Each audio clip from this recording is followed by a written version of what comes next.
સાહેબ, યુજીસી બાબતે આપ અવારનવાર મુદ્દો ઉઠાવતા હોય છે, તે બારામાં આપણે શું કહેવું છે? જય ભારત, જય સંવિધાન, જય ભીમ.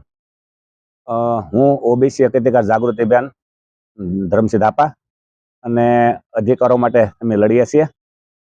બાબા સાહેબે જે સંવિધાનમાં આપ્યા છે અધિકારો, એ અમે ઓબીસી એસસી એસટી માટે અવારનવાર લડતા હોય છે.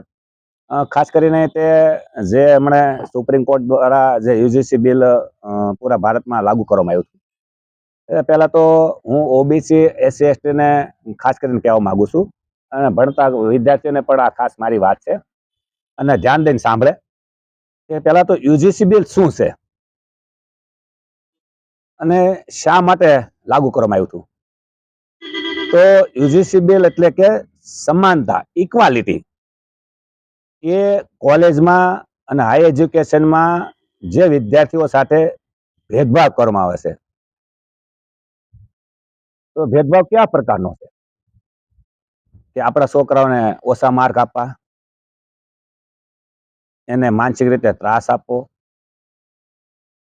આઈઆઈટી જેવી હાઈ એજ્યુકેશનમાં લોકોને પૂરેપૂરું કરવા નહીં દેવાનું, માનસિક ટોચિંગ કરવાના, અનામતના આધારે હેરાન પરેશાન કરવા. તો આ જે કાયદો આવ્યો એ ઓબીસી એસસી એસટી ને 95% હિન્દુઓ માટે સમાનતાનો કાયદો હતો કે જે કોલેજમાં ને હાઈ એજ્યુકેશનમાં ભેદભાવ રાખવામાં આવશે. ભેદભાવ ન જોઈએ, વિદ્યાર્થીઓને સમાનતા હોવી જોઈએ, ઇક્વાલિટી હોવી જોઈએ.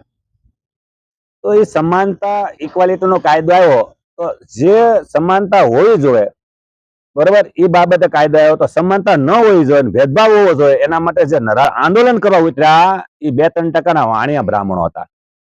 અને વાણિયા બ્રાહ્મણો આંદોલન ઉપર યુજીસી બિલ નો વિરોધ કર્યો કે યુજીસી બિલ પાછું લ્યો, યુજીસી પાછું લ્યો. અને મોદી સાહેબ ને કહેવા મળ્યા કે તેલ ઘાંસી છે ને તેલી ઘાંસી છે ને આને મત આપ્યા એમ આમ છે ને તેમ છે ને પુતળા હળગાવવા મળ્યા.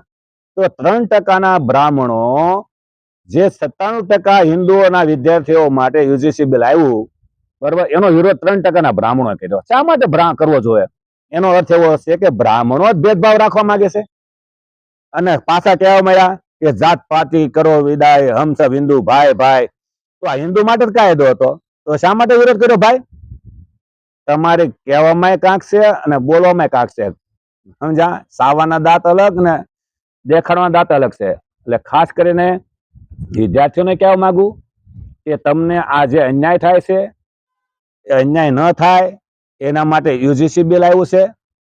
એને યુનિવર્સિટી ગ્રાન્ટ કમિશન આયોગ બનવાનું છે. એમાં ઓબીસી એસસી એસટી ની કમિટીમાં રાખવાના, અને જ્યારે પણ આ રીતે અન્યાય થાય તો એ કમિટીને આગળ ફરિયાદ કરે અને તાત્કાલિક ઓછામાં ઓછા દિવસોમાં એનું નિરાકરણ કરે. એ આ બાબતે હતું. અને એ સુપ્રીમ કોર્ટે પાછું રોક લગાવી દીધી છે. તો જે રોક લગાવી દીધી છે એ વ્યવસ્થા પરિવર્તન પાર્ટી યુજીસી બિલ લાગુ કરવા માટે પૂરેપૂરું સમર્થન કરે છે. આજ સુધી ગુજરાતમાં એક પણ પાર્ટીએ યુજીસી બિલને સમર્થન નથી આપ્યું. વ્યવસ્થાપન પાર્ટીના રાષ્ટ્રીય અધ્યક્ષ તરીકે યુજીસી બિલ લાગુ કરે એના માટે પૂરેપૂરું સમર્થન કરે છે. અને સરકારને પણ કહેવા માંગુ છું કે યુજીસી બિલ લાગુ કરો, વરના ખુરશી ખાલી કરો.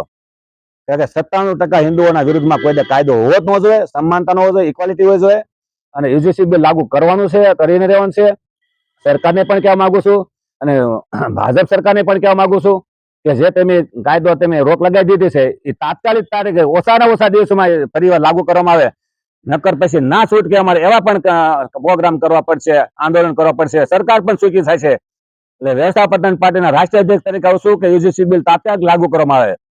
જય ભારત, જય સંવિધાન, વંદે માતરમ, ભારત માતા કી જય.